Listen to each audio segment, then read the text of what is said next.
Tarak. Others, destined to be monastic disciples of Sri Ramakrishna, came to Dakshineshwar.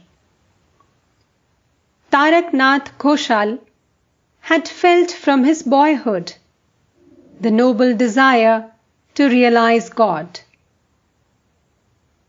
Keshab and the Brahmo Samaj had attracted him, but proved inadequate.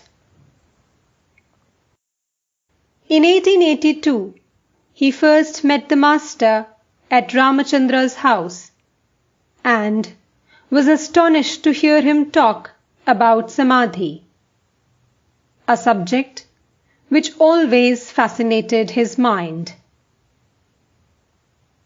And that evening he actually saw a manifestation of that superconscious state in the master. Tarak became a frequent visitor at Dakshineshwar and received the master's grace in abundance. The young boy often felt ecstatic fervor in meditation. He also wept profusely while meditating on God. Sri Ramakrishna said to him, "God favors those who can weep for Him. Tears shed for God wash away the sins of former births."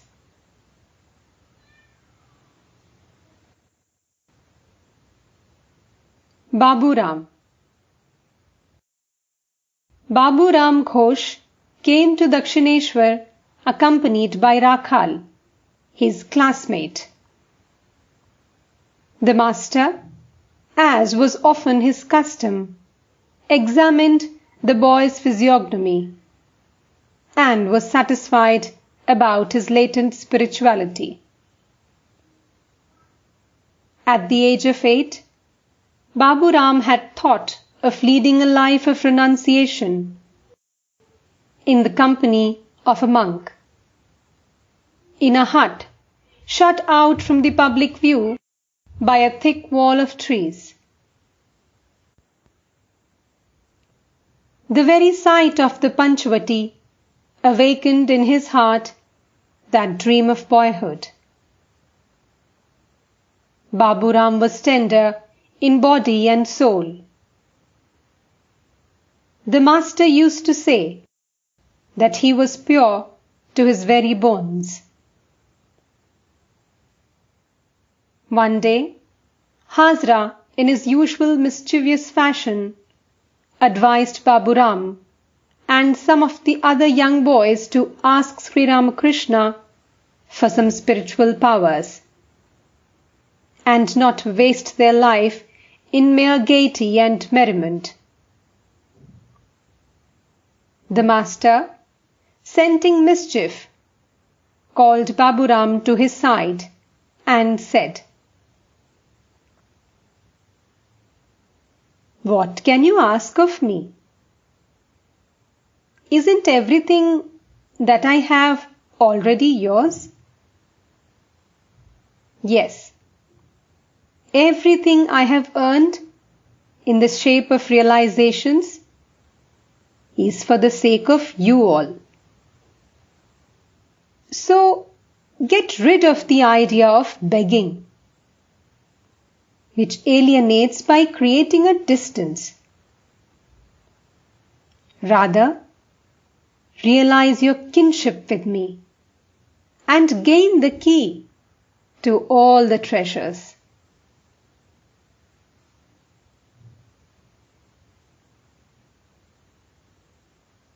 Niranjan. Nitya Niranjan Sen was a disciple of heroic type. He came to the master when he was 18 years old. He was a medium for a group of spiritualists. During his first visit, the master said to him, "My boy, If you think always of ghosts, you will become a ghost. And if you think of God, you will become God. Now, which do you prefer?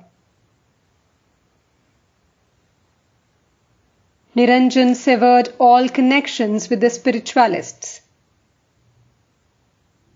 During his second visit, the master embraced him and said warmly,